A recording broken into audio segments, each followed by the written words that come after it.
दोस्तों, धरती के अंदर आज की तारीख में 1.3 ट्रिलियन बैरल्स तेल मौजूद है। अगर हम बात करें दुनिया के बड़े तेल के कुओं की और जिस गति से हम इस्तेमाल कर रहे हैं, यानी कि आज के करंट दर की, अगर इस गति से हम इस्तेमाल करते रहे तो आने वाले 40 साल के अंदर ये सारा का सारा तेल रिजर्व खत्म हो जाएगा। धरती के नीचे कोई भी पेट्रोल, डीजल कुछ भी नहीं बचेगा। चलिए अब आते हैं मुद्दे पर, पेट्रोल और डीजल के दामों पर। जी हाँ, चलिए आपके साथ एक छोटा सा डेटा शेयर करता हूँ। 1990 में पेट्रोल की कीमत भारत में थी लगभग 12 रुपए, जबकि सन 2000 में इसकी कीमत हो गई थी 25 रुपए, सीधे डबल। और 2010 में ये कीमतें पहुंच गई थी 47 रुपए।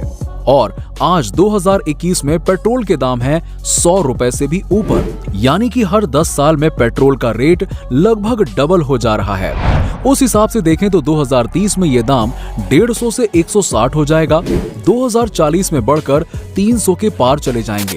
और जैसे जैसे पेट्रोल और डीजल, पेट्रोलियम जो कि धरती के अंदर खत्म होते जाएंगे, इसकी वैल्यू लगातार बढ़ती जाएगी और एक तरह से ये सोना बन जाएगा। यानी तेल आने वाले समय में सोना है। हमारी दुनिया पेट्रोल और डीजल पर ही निर्भर है, कम से कम आज की तारीख में। सब्जी, भाजी, तेल इत्यादि जितनी भी चीजें हैं, उन सभी चीजों को बड़े बड़े ट्रकों में लोड करके एक राज्य से दूसरे राज्य भेजा और लाया जाता है। इसके लिए सबसे जरूरी चीज है ईंधन, जो हमारी पृथ्वी पर बहुत ही लिमिटेड है। लेकिन आप भी जानते हैं कि बिना ईंधन के कोई भी गाड़ियां आज के समय में तो नहीं चल सकती हैं। और जब ईंधन के दाम आसमान छूने लगते हैं, जैसे कि आज के समय में हो रहा है, तब ईंधन की कीमतों के साथ साथ हर चीजें महंगी हो जाती हैं, महंगाई बढ़ती है।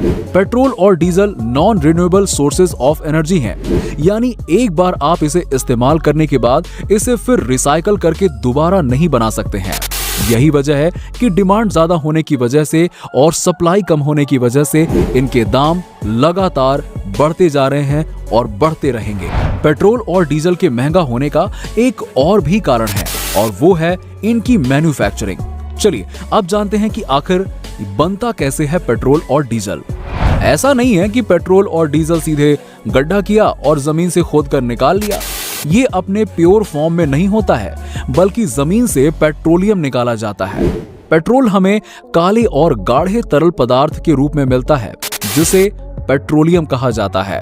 पेट्रोलियम लैटिन भाषा का शब्द है, जिसका अर्थ होता है चट्टान से निकलने वाला तेल। पेट्रोलियम जमीन के अंदर से निकाला जाता है। पेट्रोलियम के कुएं होते हैं, जिनमें से कच्चा तेल यानी कि क्रूड ऑयल निकाला जाता है। इस तेल में पेट्रोल, नैप्था, केरोसिन, डीजल, मोम, पिच आदि चीजें होती हैं। कच्चे तेल को साफ करने के लिए कारखाने में लाया जाता है। इन कारखानों को पेट्रोल रिफाइनरीज कहा जाता है।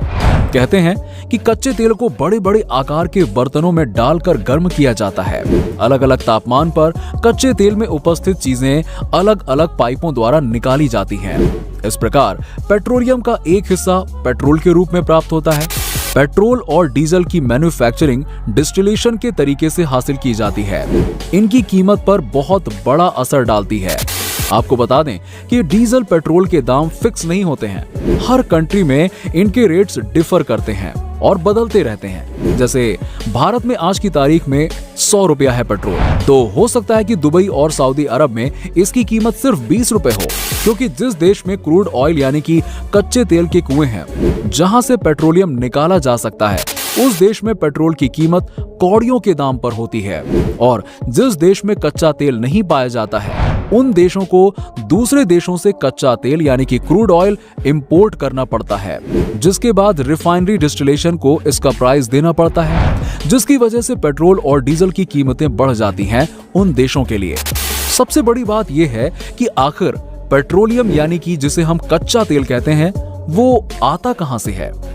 आज से 1000 साल पहले जब पृथ्वी पर विनाश हुआ था, तब कई पेड़, पौधे और कई जानवर इस धरती के अंदर समा गए थे। इसके बाद कई हजार साल तक धरती के अंदर ही दबे रहे, और जब वो पूरी तरीके से डिकम्पोज हो गए तो उनसे कच्चा तेल बना।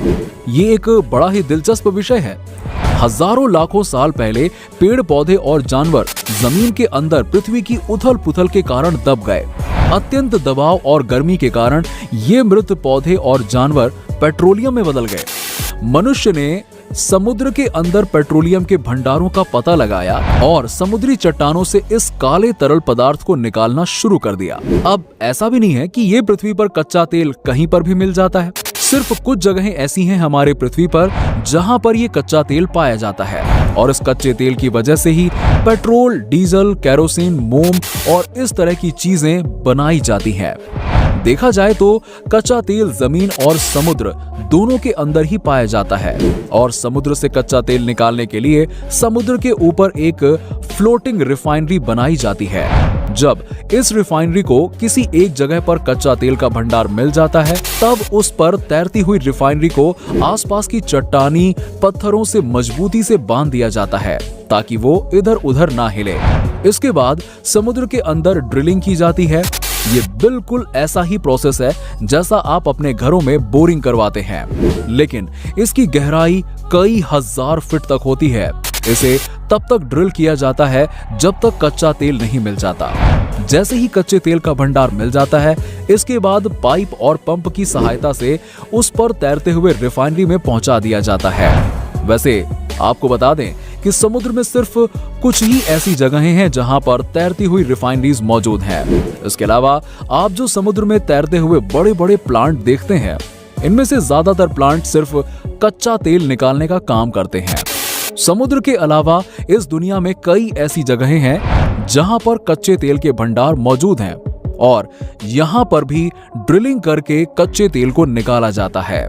जब कच्चा तेल पूरी तरीके से निकाल लिया जाता है तो इसके बाद ये सब बड़ी बड़ी रिफाइनरीज में भेज दिया जाता है, जहां पर कच्चे तेल का डिस्टिलेशन प्रोसेस शुरू हो जाता है और इस डिस्टिलेशन प्रोसेस की मदद से पेट्रोल, डीजल, केरोसिन, मोम इस तरह की चीजें बाहर निकल कर आती हैं।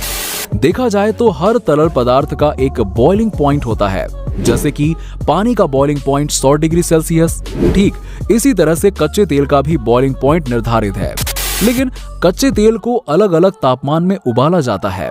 जैसे जैसे कच्चा तेल उबलता है वो वेपराइज होने लगता है और इसके बाद अलग अलग तापमान में अलग अलग चीजें हासिल होने लगती हैं। कच्चे तेल को 260 डिग्री सेल्सियस में उबाला जाता है तो उसमें हमें डीजल मिलता है। 160 डिग्री सेल्सियस में हमें मिट्टी का तेल यानी कि केरोसिन प्राप्त होता है। 110 डिग्री सेल्सियस में हमें पेट्रोल मिलता है, जो आज के समय में हमारे लिए बहुत ज्यादा जरूरी है। ठीक इसी तरह कच्चे तेल के डिस्टिलेशन प्रोसेस से और भी कई तरह की चीजें हासिल होती हैं, जैसे कि मोम, पैराफिन वैक्स, ग्लिसरीन, डामर और भी कई तरह की चीजें हमें सिर्फ और सिर्फ कच्चे तेल से मिलती हैं। इसकी बकायदा लैब टेस्टिंग की जाती है जिससे ये पता चले कि ये कितने ऑक्टेन का पेट्रोल है। इसके बाद इसे अलग अलग पेट्रोल पंप में भेजा जाता है। जितना ज्यादा ऑक्टेन का पेट्रोल होता है उतनी ज्यादा एनर्जी एफिशिएंसी उस पेट्रोल में मिलती है। पेट्रोल और डीजल की कीमतों में दुनिया भर के देश की सरकार अलग अलग टैक्स स्ट्रक्चर पर काम करती है, जिसकी वजह से इनके दाम कई गुना बढ़ जाते हैं। जितना टैक्स सरकार लगाती है उतना ज्यादा टैक्स उन देशों की पेट्रोल और डीजल की कीमतों पर टैक्स के रूप में बढ़ जाता है। अब आप समझ गए होंगे कि हमें पेट्रोल डीजल किस तरीके से प्राप्त होता है, लेकिन आप भी जानते हैं कि पेट्रोल डीजल एक बार इस्तेमाल होने वाली चीज है जिसे दोबारा रिसाइकिल नहीं किया जा सकता और आने वाले समय में जैसे जैसे इसकी सप्लाई कम होती जाएगी, पेट्रोल डीजल के दाम लगातार बढ़ते जाएंगे। देखा जाए तो एक ही विकल्प है इसका। अगर हम non renewable sources of energy से रिन्यूएबल सोर्स ऑफ एनर्जी यानी कि ग्रीन सोर्स ऑफ एनर्जी तक पहुंच जाएं, यानी सोलर एनर्जी का इस्तेमाल करें, इलेक्ट्रिक व्हीकल्स का इस्तेमाल करें, तो ही संभव है कि हम पेट्रोल और डीजल पर अपनी निर्भरता को कम कर पाएंगे। इससे पॉल्यूशन भी कम होगा और दाम भी कम हो जाएंगे। पर वो वक्त कब आएगा हम कुछ कह नहीं सकते, लेकिन टेस्ला जैसी कंपनी को, उनके इलेक्ट्रिक कार जैसी कंपनी को देखकर ऐसा लगता है कि उन्होंने जो बैटरी बनाई है, जो बैटरी टेक्नोलॉजी उन्होंने डेवलप की है, सोलर जो रूफ पे वो बना रहे हैं, उनको देखकर ऐसा लगता है कि वो समय दूर नहीं है जब हम सब ग्रीन सोर्स ऑफ एनर्जी की तरफ शिफ्ट हो जाएंगे। और अगर ऐसा हुआ तो दोस्तों चीजों की महंगाई कम होने लगेगी, क्योंकि हमारी निर्भरता फ्यूल से कम हो जाएगी। ये हमारे एनवायरनमेंट के लिए भी बहुत बेहतर होगा। वैसे दोस्तों साथ ही दुनिया भर में कई ऐसे देश हैं जहां पेट्रोल की कीमत महज 5 रुपए, 6 रुपए या 10 रुपए प्रति लीटर है। जी हाँ, इतना ही सस्ता जितना हमारे देश में पानी की एक बोतल या पानी के पाउचेस होते हैं। और दोस्तों भारत के पड़ोसी देश में भी यहाँ से काफी सस्ता पेट्रोल बिक रहा है। हैरानी की बात यह है कि इन देशों में नेपाल, श्रीलंका, पाकिस्तान जैसे आर्थिक रूप से कमजोर देश शामिल हैं। पाकिस्तान में 51 रुपए प्रति लीटर पेट्रोल बिक रहा है। श्रीलंका में पेट्रोल की कीमत 59.69 रुपए है। नेपाल में 78.59 रुपए प्रति लीटर पेट्रोल बिक रहा है। उम्मीद करता हूं कि आपको हमारी वीडियो पसंद आई होगी। अगर आपको वीडियो पसंद आई हो तो इसे लाइक करें, शेयर करें और हमें कमेंट करके बताएं कि आप नेक्स्ट वीडियो किस टॉपिक पर देखना चाहते हैं। हमारे चैनल को सब्सक्राइब करें। Meet you in another video. Till that, good bye.